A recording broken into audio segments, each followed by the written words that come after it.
Go ahead, Don. I was just going to say, really good crowd tonight, and Jenna is going to help us with that, and she's going to be moderating our chat. So if you have questions along the way, you can drop them in the chat, and Jenna will help out with that. Jenna, I'm getting some feedback on your end, so if you maybe want to mute yourself and try to go at that again. But she's going to help us out there in the chat. So let me share where we're going to be. I'm working on it. I had to turn my Chromebook in today to get fixed, and so I'm on my daughter's Chromebook. So I'm figuring it all out. Give me just a second. Okay.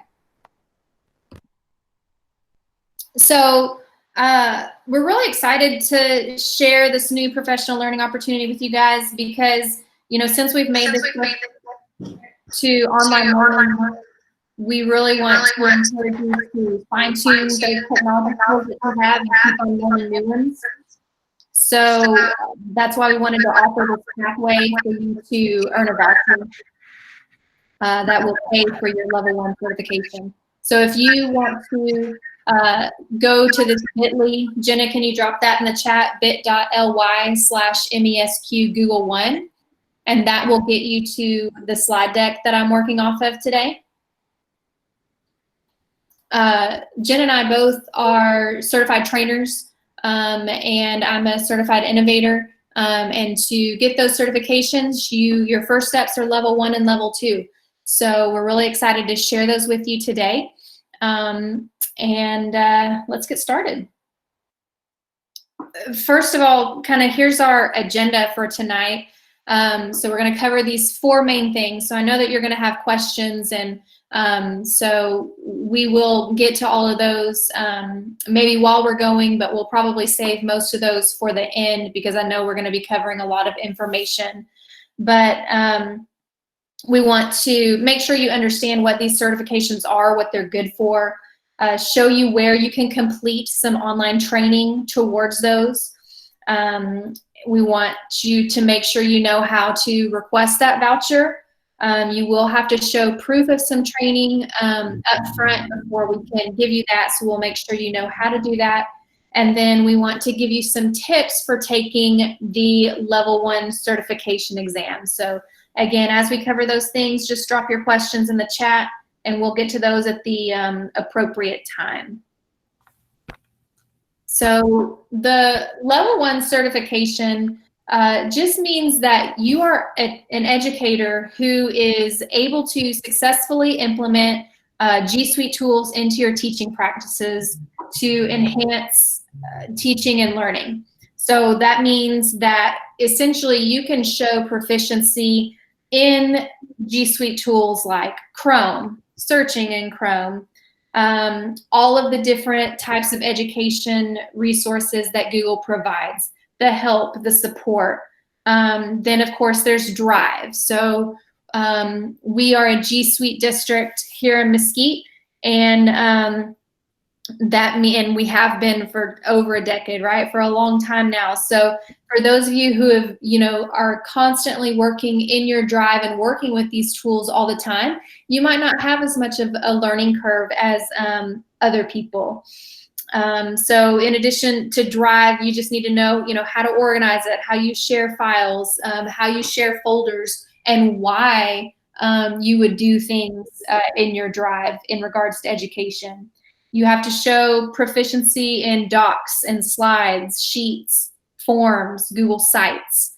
Also, you have to know about Google Classroom, Keep, Calendar, contacts, groups, Gmail, and YouTube. And so it's important to note that this certification, or all of these certifications, are available at the global level.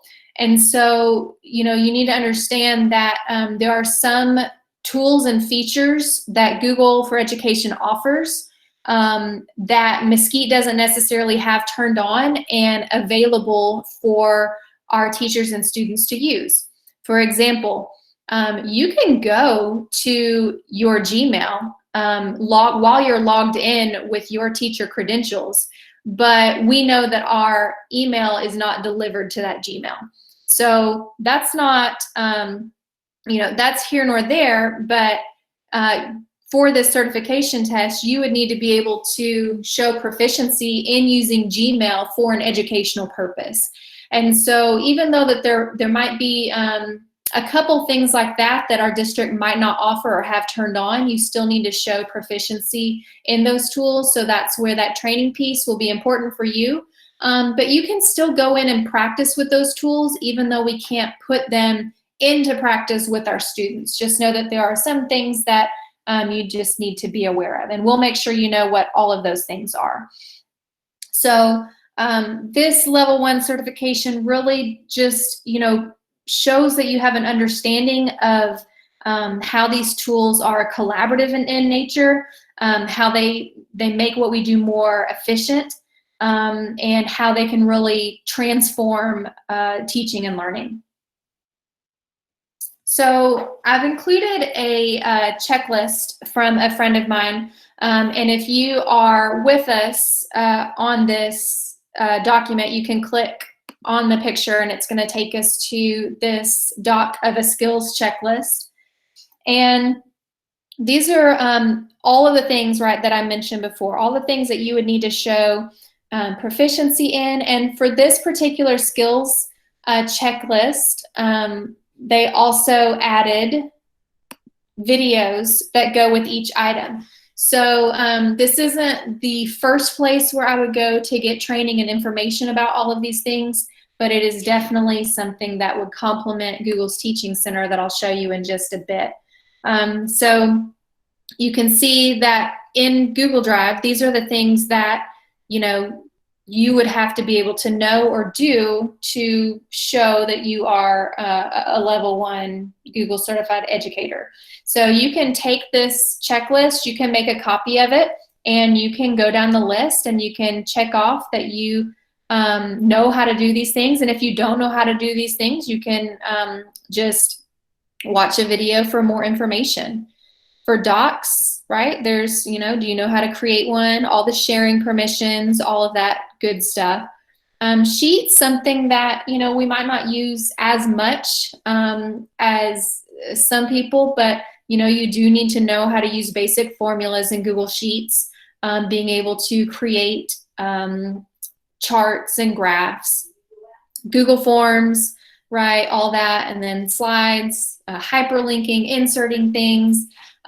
Definitely the ins and outs of Google Classroom and how to do that most efficiently. For Gmail, there's a lot of great features that Gmail has, and so what I encourage you to do is, if you don't feel confident with these features, then get a personal Gmail and practice with another person so you can send and receive messages. Like I said, you can send a Gmail from your school Gmail account, but it's not going to be delivered there. In fact, if you were to go there, you would probably find just Google Calendar notifications that were just sitting there. So Google Groups is another one of those things that our district does not have turned on, but it's something that's pretty simple. So think about like a group where you could have a bunch of people together in one space, and it can be like a web forum where you can post questions and respond to those. Google Hangouts, right? This is going to be different than Google Meet that I know that we've become accustomed to that we're using right now.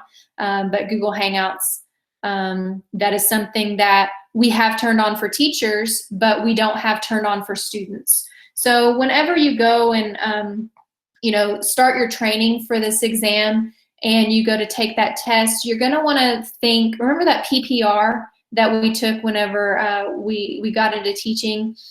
So you have to think, what is education like in the perfect world?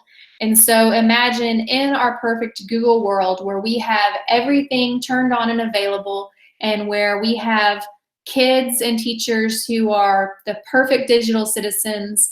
That is what we would want to envision whenever we would start to take that test. So we've got calendar, tasks, keep, sites, Chrome, right? All those things. You need to know about Google Play for education. Again, something we don't really use. YouTube is included in this. So that's kind of just the overall checklist. And again, you have that available where you can make a copy and go through that if you'd like. So can I jump in and just, some of you may be feeling a little overwhelmed by that huge checklist, but I promise it looks longer than what it actually, the things that, like when you're going through and taking the test. When I first started trying to become level 1 to move to trainer, I saw that checklist and I got a little bit nervous about it. But most of the stuff, if you're already working in G Suite, you're doing most of it. Yeah, absolutely. Absolutely. So the best place to prepare yourself for the certification exam is Google's Teacher Center. And so that's what I have linked right here. So if you're with us, you can click on that link or just watch what I'm doing. So from here, you have information about all of the certifications. This is level 1. So to get to the fundamentals training, I'll click on Get Training. It's going to ask you to log in. Now, this is up to you whether or not you want to use a school account or use a personal account. I've recommended in my PFK that I've done before that you use a personal Gmail account just because this certification is good for 3 years. And if you were to find yourself, not here in Mesquite in the next 3 years, then, you would want to have access to that. But this is that level 1, the fundamentals training. So basically the way it starts or the way it looks is these are units. So unit 1, getting ready to use technology in the classroom. There'll be a little bit for you to read, watch some videos, do some activities, and then there's a quick check for understanding at the end of each unit. So when I click on unit 1, they're all structured the same way. They tell you what you're going to learn.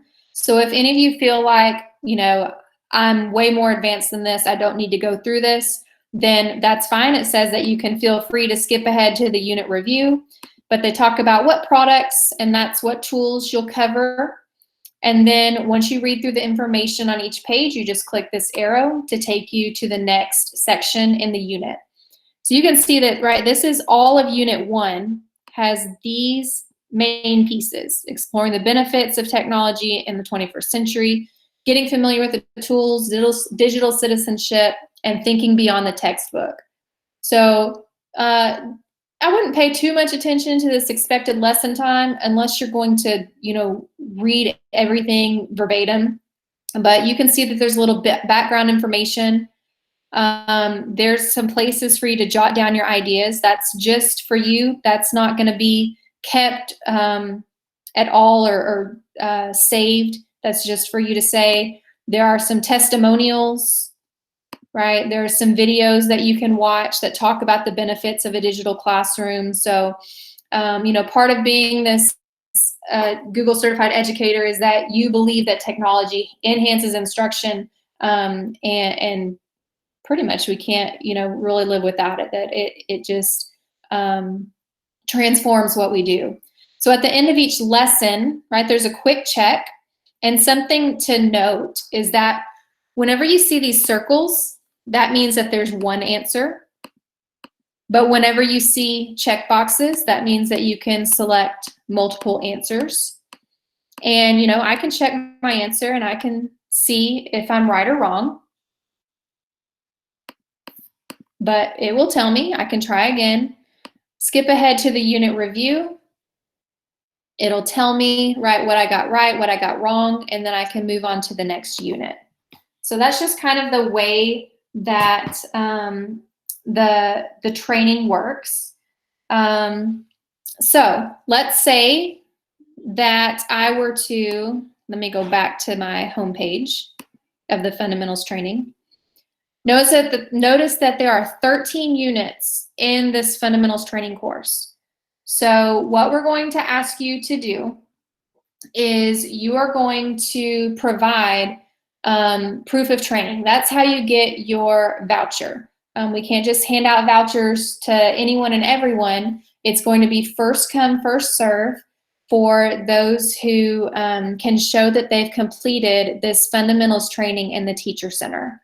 So here is how you're going to do that. And just FYI, I have a video that explains how you can get this progress report to show that you've done this.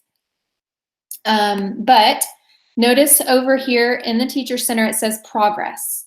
So when I click on progress, it is going to show me how much of the training that I've done. So, right, it would tell me how much time I've spent. We're not worried about that. We're not looking at the units completed.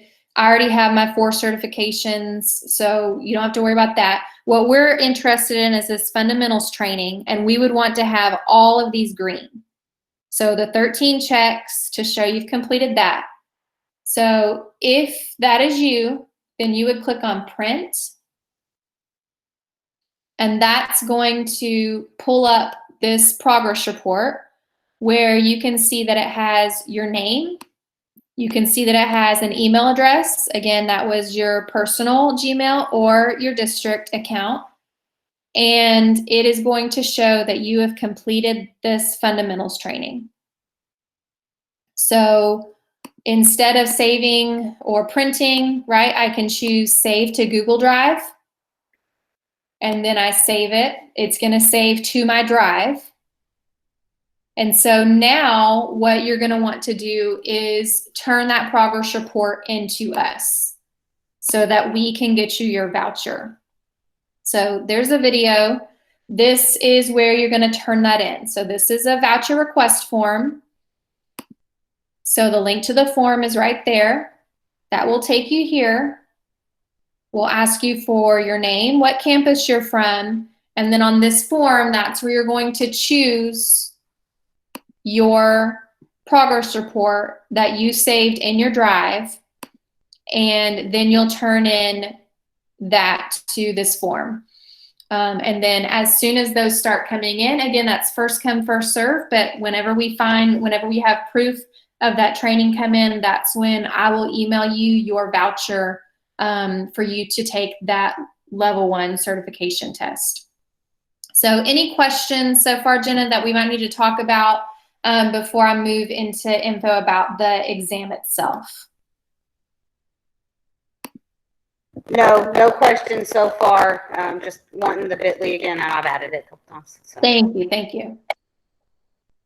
All right, so whenever you go to register for the exam, you'll register in the Teacher Center. So I've linked that here, and you may have caught it before, but you can go to that link and you sign up for the exam in what's called Web Assessor. So that's kind of, think of it as the place where you just pay for time.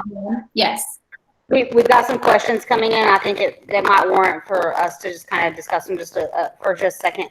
So okay. One person has said that they were told, or they've heard that you can just bypass all the training and just test out.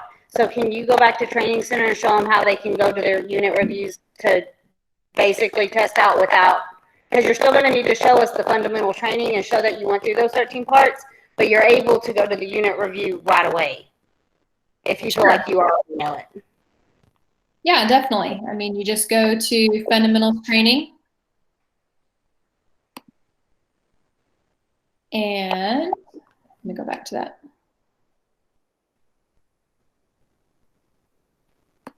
Whenever you go into the unit, it's there on the left. And then you click on that unit review. So I'm just gonna caution everybody just to make sure to review those things that our district does not have turned on and that we've done these with students. And just be sure to read through those and check those out. For what sure. else? Okay, the other one, somebody asked, how much is it to take the exam without the voucher? Without the voucher, level 1, it's $10. And then we have, somebody said, where can we get that voucher request again? Up in the the chat, I've put it in there a couple times. It's the bit.ly.msq Google One, and then you're going to go to the slide that Ty has pulled up right now, and you click on that voucher request form, and you fill that out. And then level 1 is 13 units. Yes, that's correct. And you have to take 13 unit reviews to show completion. Yes. But if you think you already know something after you look at that unit review, or after you look at the objectives of the unit, if you believe you already know it, you can just go straight to the unit review. You do not have to go through every single video or simulation or anything like that. That is correct. Okay, that's good. I think we got it all. Okay. So when you go to that web assessor, again, it takes you to this page, and this is where you would just click on register for exam. You would click on for educators, and you would choose certified educator level 1 by now. That would take you to where you would type in the voucher code, and then you would just check out from there. So the first time that you click on this, it's going to probably have you create a separate account. That's not the account that it's not your Mesquite ISD or your Google account that you use. You can definitely use that same one. Just know that whenever it asks you to create a web assessor account, that's technically something separate from the teacher center. So you will have to do that a second time. So whenever you create that account and you pay for it, usually within 24 hours, you'll get an email. First of all, you'll get the receipt saying that you paid for it, but then you'll get another email from that will say that your Google exam is ready. And it's 24 to 48 hours. Sometimes they go to spam, but I just did my recertification a couple days ago, and it was delivered to my inbox, and I was using my school account. So, but be sure whenever you pay for that or you use that voucher that you have to complete it within 7 days, because what they're doing is they send you credentials to log into Google to take this exam, and they're only valid for 7 days. So if you were to take the exam and not pass, you can take it up to 3 times. The second time you would have to wait 14 days after your original test date. Then you would have to wait 60 days, and then you would have to wait a whole other year if it were if you were to not pass that third time. So we've had our high school seniors, juniors, and seniors in the Ready, Set, Teach program. They have been taking this exam, and one thing that most of them, I would say the average score was around 70 to 75-ish. Which is good, but in order to pass this test, you have to make an 80 on the test. And if you don't, well, regardless of what score you make, you do get a report that tells you what areas that you can work on, and then that correlates to a unit that you can go back to in the teacher center to work on those skills. So when I say that you get a temporary exam account, then basically think that you get a username or an email address, and then you get this really long password. So when it's time to take that exam, this is what I did. You're going to log into an incognito window or a guest window. So all that means is in Chrome, all right, when I go to guest, I'm not logged in as anybody right now. So if I were to go to google.com, I'm not signed in at all. So what I would do is that, and there's no history, obviously, but the link that it tells you to go to is something like eduexams.something or other. And then once you type in that web address, it will have you log in with the credentials that Google sent you to take that exam. The test itself, you have a 3-hour time limit, so 180 minutes.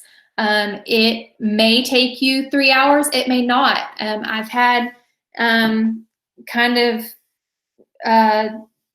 the people who have taken that with my PFK, some said that they ran out of time, and others said that they didn't. So it's kind of like, hey, you have an open book test. And that's what is awesome about this is Google doesn't care if you Google the answers, right? What they care about is you being able to find the answers, know how to search for those appropriately. So while it is an open book test, you know that you can't take time to Google every single answer just to be sure. So just be mindful of that. Whenever you begin that exam and start on that site, you do have to agree to an NDA, a non-disclosure act. So just saying that you won't talk about the test, you can't discuss details or whatnot. You do have to take the exam on a device, Chromebook, laptop, desktop, that does have a webcam, because while you're taking the exam, they do keep that running, and they're taking photos of you just to make sure that you are who you say you are, and that you're not getting external help, right? Like from another person while you're taking that. So they'll ask you to take a selfie and then just keep that up while you're testing. So that just means, you know, stay in your seat. You're not going to want to take breaks, right? Stay in your chair, and just make sure it doesn't appear that anyone is helping you. So the exam itself is two big parts. First, you have about 20 objective type questions. They can be multiple choice, true, false, matching, putting things in order, or dragging and dropping them. You saw in the teacher center, right, how you have some questions that have one answer, but you also will have other questions that have multiple answers. But the biggest bulk of the test is the hands-on scenarios. So basically, they'll give you a situation where they might say, hey, you're an English teacher, you're a sophomore English teacher, and your kids are learning about Shakespeare. Go to your drive, look at this document, and perform this task on Google Sites, something like that. So when it says go to your Google Drive, you're going to the account that they gave you. So whenever they set up that fake account or give you those credentials to log into the testing platform, you need to assume the role of a random educator who is just trying to do their job and help their kids. So here's some sample questions we can look at. So you can see the objective, right? That objective links back to the teacher center. But, you know, kids in your history class are having trouble understanding World War II. What activities could help students get more engaged? You want to drop your answers in the chat. Is it A, B, C, or D? What's going to help get them more engaged? So some things to point out, you know, it's pretty easy to eliminate questions right off the bat. Like, we're throwing out D right away, because answering questions at the end of a chapter in a book is not going to help them understand World War II any better, and it's definitely not engaging. So then we basically have, you know, 3 choices left: creating YouTube videos, creating a final exam in forms, or using the Explore tool to search more on docs. So think about it. Think about your keywords, right? Engaged, and the kids are having difficulty. So think about, in a perfect world, we want it to be student-centered. We want it to be engaging. So what is going to be the best choice? So for dragging and dropping, right? So these are features that are in Gmail. So pretend that there are some benefits here. Are you going to cover the answer to that one? What's that? You got lots of A's and C's on that one, and A and C, either A or C, and then also A's and C's on the number 1. Okay, well, would anybody like to justify their answer?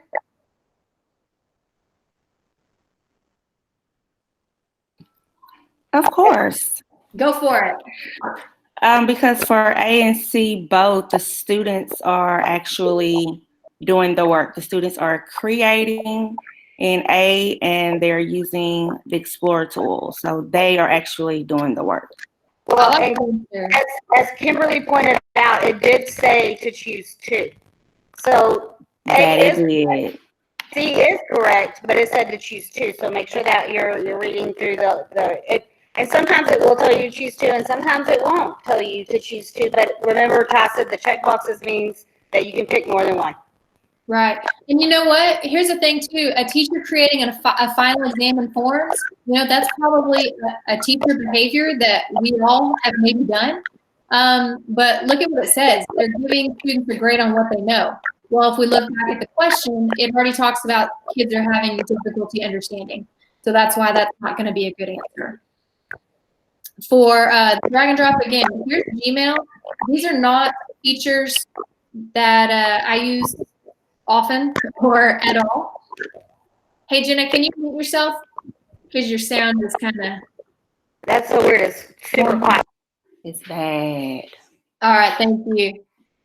So, yeah, just match the benefit to those features. Another sample might be if this says docs, slides, and sites, and then this might be, why you would use them. So writing a research paper, that would definitely line up with docs, or giving a presentation would be slides. And then Google Sites might be to curate information for a class.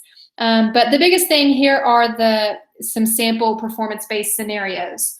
So your kids have answered a few questions about an upcoming election. They've submitted their results in a form, and you want them to review their opinions for an upcoming class.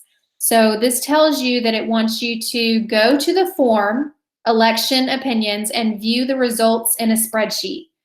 So what I would do is I would go to my drive, I would open that form, click on the spreadsheet, the sheets icon.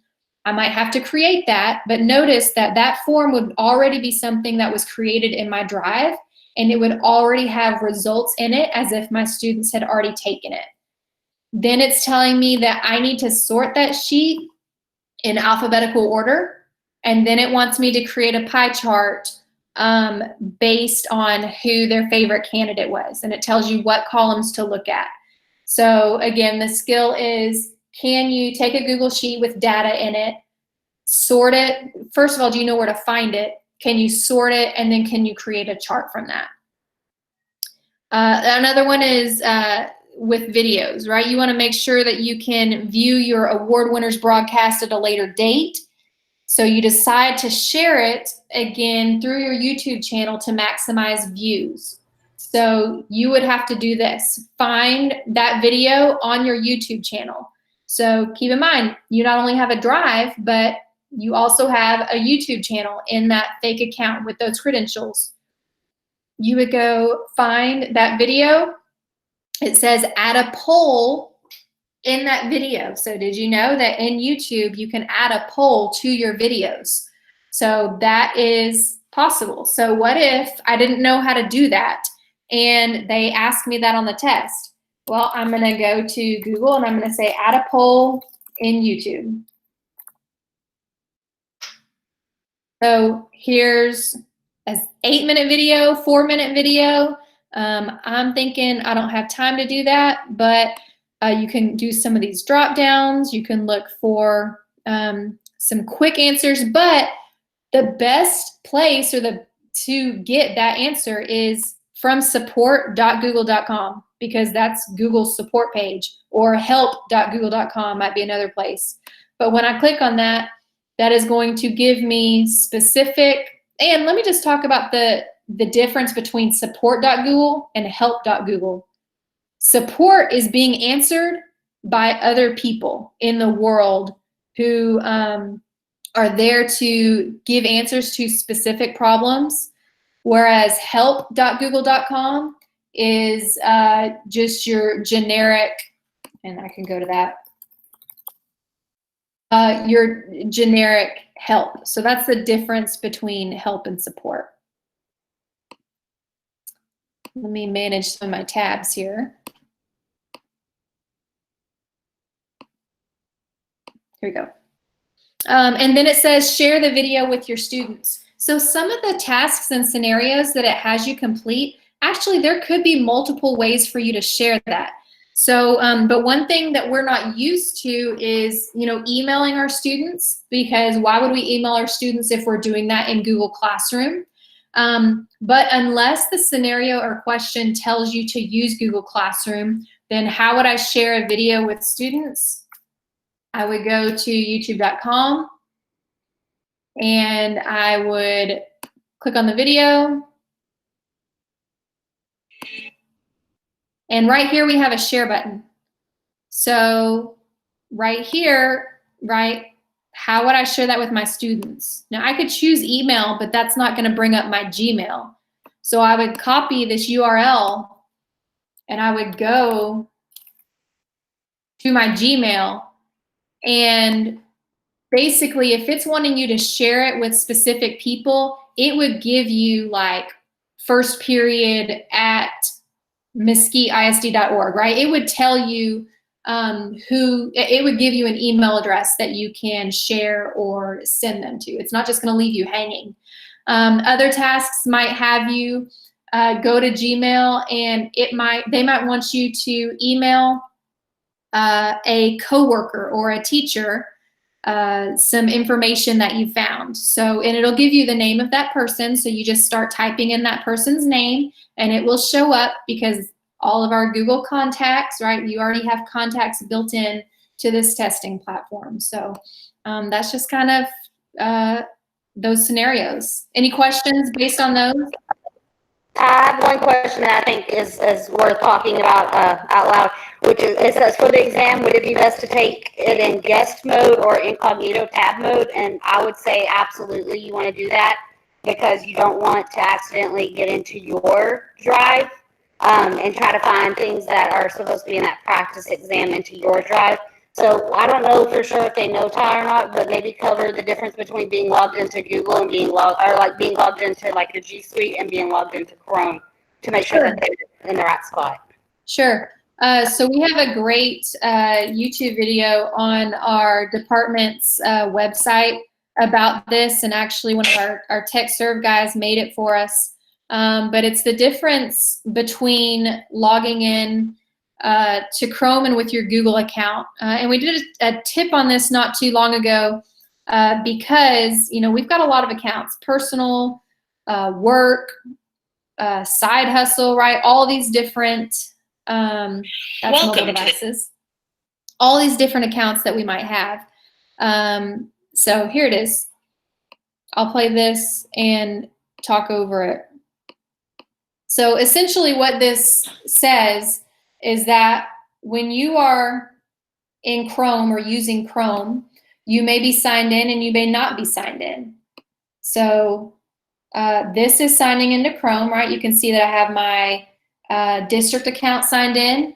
I have my instructional technology account signed in, and notice how it keeps it separate in different windows. I have my personal Gmail signed in, and then I have our farm Gmail signed in, right? So, or Google account. So what's cool about this is when I sign into Chrome and have these profiles up here in Chrome, I never have to log out or toggle between accounts in this space. So a lot of us, what we end up doing is, let me go back to my personal, see right now, and let me get off YouTube. You can see that my pictures are here, they're the same. And right now I'm signed into Google, but notice all these other accounts are signed out of. And what we tend to do is just add another account here.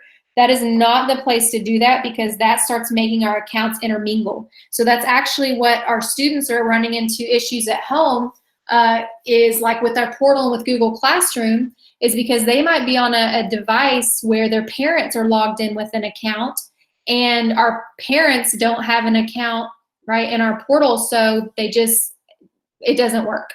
So that's why whenever you sign into Chrome, and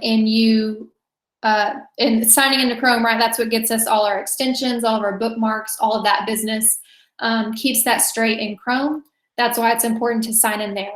So for the account, not for the account, but for the test, you're going to have to either create a new incognito window, or sign in as not sign in, but open a guest window. That way there's no traces of any other accounts. So that's why I actually prefer to take my exam. No, I've lost you guys in my, there we go.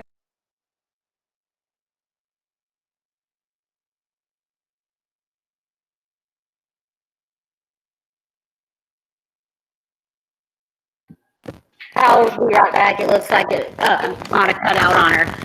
But that's why we usually take those exams. When we take the exams, we try to make sure that we take them using an incognito tab, or we take them using that guest tab when you go through taking the certification exam.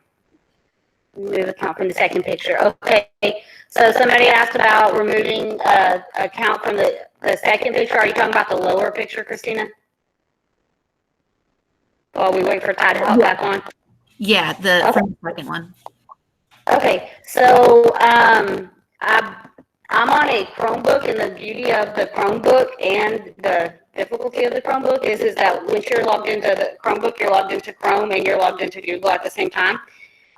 So I don't know exactly what it looks like for the other ones. I can't quite remember. It's like I said, as soon as Ty hops back on here, she can show us, but basically it says something like manage people, I believe is what it says. And so you click on that manage, there's Ty. She's back now. But you click on that manage people, and then that's where you can, and then you click on there's three dots on the top right hand side of the picture, or their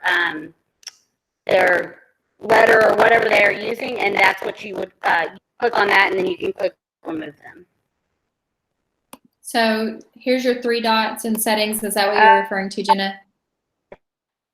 Yeah.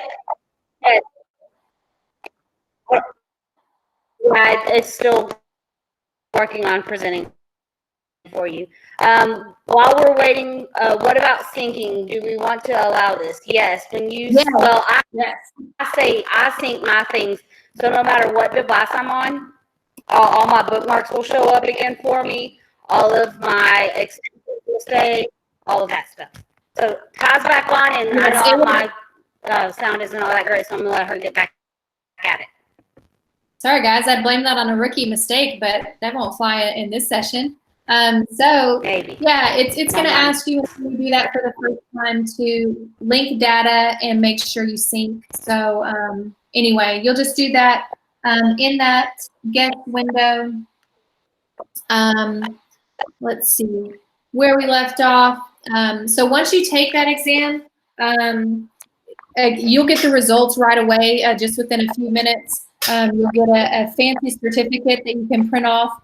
You'll also get a badge that will be sent to you, and you'll also get the percentage, I believe, that you got right. If you did not pass, again, you'll get the info that you need to work on.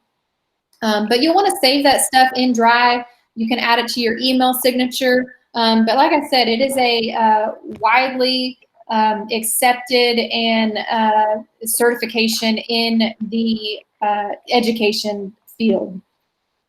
So as far as tips for taking the exam, just go ahead and assume that you're going to take all of the time to take it. When I did my recertification this a couple days ago, I think I finished in 75 to 80 minutes, but I mean, I've been doing this for a few years, so you know, it went pretty quick. I think my first go round, I think I used 2 hours. Again, it depends on what kind of test taker you are and how thorough you want to be. And then during the test, you can also come back to things that you don't know or that you're not sure of. I always recommend doing that when you're taking a test to, you know, be sure of your answers whenever you choose them. And then for ones that you're not sure of and you can't get right away, maybe save those for later because you might run into something that will help you out on that. I like using 2 computers if I had 2 monitors, but you know, I definitely don't have that at home right now. So what I like to use instead is have the testing exam open on my desktop, and then maybe have a Chromebook or my phone or something else, and letting that be kind of like my Google machine, right, where I look up and search for everything there. And you should look things up. Remember, they care that you do know how to search for things properly. When it comes to pinning the exam and your drive tabs, this is what that means. So let's say that this is my exam window. So my exam tab. You cannot get out of that exam tab. You don't want to close that accidentally. So in Chrome, what you can do is you can right click on the tab and you can pin it, and watch what it does. Right? It kicks it over to the left-hand side, and now my X is gone. So I can't get click happy closing things with my X's, which I should have done earlier, right? Obviously, since I, sent myself out. But pin the exam window and then pin the drive. So not your personal drive, right? It would be the drive of the account. So when it tells you in that scenario to go to your drive and look in this folder, you're going to want to make sure that that drive window is there. So whatever, if you had to Google or do something over here, then you can quickly get back to your drive and get back to those things. So that's pinning a tab. You just right click, it kicks it over. And what's handy too is that those pinned tabs stay there. So if I were to get out of Chrome, the next time I get back into Chrome, those tabs will still be pinned there. Be comfortable. Think about, do you need a snack or a drink? Because 3 hours, right? But you don't want to get up. So, just get comfy. Avoid distractions. I kind of felt bad when typing this because, who doesn't have distractions right now these days? So, just do your best. If a kid, pops in the room and, wants to talk to you and you have to talk to them, that's fine. The Google's going to be okay with that. But just, try to carve out that time where it can just be you and your computer for those 3 hours. You don't need earbuds, but, if there's background noise in, and you want to watch some YouTube videos just to show you, learn how to do things, then do that. A trackpad is okay, but, using a mouse, there's going to be lots of clicks and lots of activities for you to do. So I recommend using a mouse while you're taking it. If something doesn't work, so this ran into a couple of our seniors in Ready, Set, Teach, is there's a problem with the exam window where it cut off like half their page, and those kids, they didn't know what to do. And frankly, I didn't really know what to do. So if something doesn't work, then the best thing to do is just to document. So if there's some kind of glitch or whatnot, you get information at the beginning of the exam that tells you, if something freezes, it is okay to refresh your browser window. If something crashes on you, again, that's okay. You'll just get back into that exam window with those credentials. But I know for the past year, Google has been working on making the testing experience in that platform better. So I really don't foresee any extra or any problems while you're testing, but it is okay to refresh and restart if something doesn't work. So like I said, document, you can take screenshots of it. Yes? Oh, I was also going to say, it didn't happen in level 1 for me, but for level 2, they actually had things missing out of that Google Drive, so I had to kind of create some things. But she's right, document everything, because I went up to right to the point, and I just emailed the help and just told them, hey, this wasn't here, and they can go back into Google and they can look and see. They'll know that there really wasn't the information that I needed there, and they're more than fair with you when things like that. Yeah, they are. And for that particular student that I was talking about, that student didn't feel confident contacting Google. So since I was their trainer, I contacted them on their behalf, and they sent me a voucher for them to retake it. So yes, she would have to retake it, and her progress wasn't saved, but she didn't have to pay for the test again. So whenever you get that original email, there is a link to report any problems that you may have had. And thanks for working on the sound, Jenna. That sounded a whole lot better. So the last thing is we want to know when you pass so that we can celebrate you. So your next steps are to complete that training or get that progress report that shows that you've gone through each of those units, turn that into our Google form. I will send you the voucher, and then your job is to take that exam, sign up for it, take it, pass it, and then let us know. These are links to our social media pages. And so once you get that notification that you passed, tweet it, Facebook it, tag us, and we will share that out and celebrate with you. If this goes well, it would be awesome if we could, maybe get some more vouchers, get more people on board, and then I hope to offer the level 2 boot camp and maybe even get some level 2 vouchers available. Who knows? But level 2 is $25, so that's where a voucher would definitely come in handy for that. So any other questions before we sign off? When you pass the level 1, definitely you can take that level 2. So yes, you don't have to wait. You go through the same process. Level 2 is just a little bit more intense. It might add a few more tools and features that Google has, and the difficulty might increase a little bit. But honestly, I didn't find it to be extremely different from level 1, just more features in using the tools that we've already talked about. All right. If we don't have anything else, friends, I'm going to, that link for level 2, I don't have a level 2 link to that slides or anything, but you could look for that in ERO, in our professional learning calendar that our Debbie Tanton's team would put out this summer, and this fall is probably when you can look for that. So I will go back to our original page, and if you have any questions that you want to verbally ask out loud, you can do that. But thanks for joining us, guys.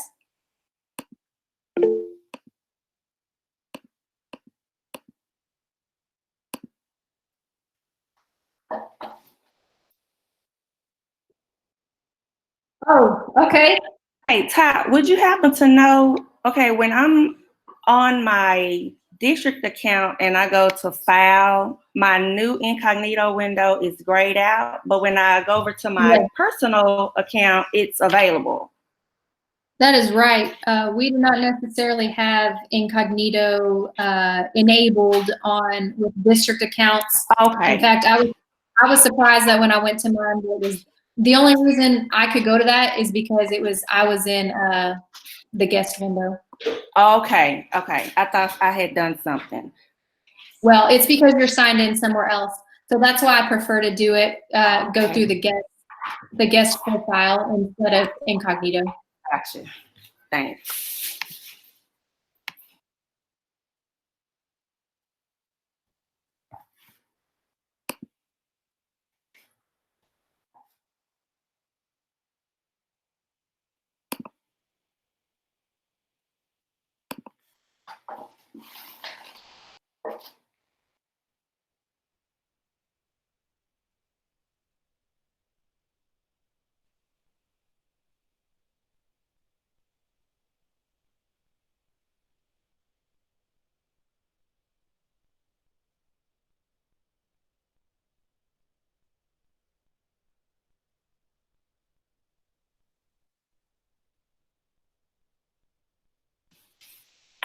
Someone wanted to know where can they access the recording when it's over. I think you're still recording it too. Yeah, it is going to be on our YouTube channel.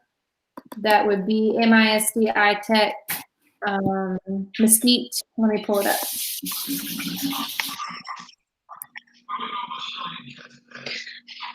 Ty, I have a question. Sorry, my computer froze up. You're okay. I obviously can't see on mute, so you're good. Hey, listen, I think I just missed part of it where you were telling us where to go to. Like, for instance, by the way, this is Latanya Agnew. Hey. Oh, hey. I've already done all of the fundamentals, and I think I missed where you said to go to actually show that you've done that and get the certificate or the voucher. Okay.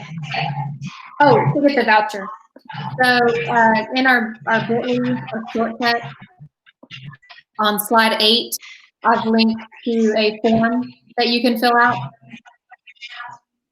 Okay. How do I get to those slides? It's right here, bit.ly/NESQ Google One. Oh, okay. Yeah, I just copied it. It's still coming up. My computer is awful right now. Hey, I think all of ours are. You're overworked. Okay, that's what I needed. Okay. I appreciate everything you're doing. Yeah, no problem.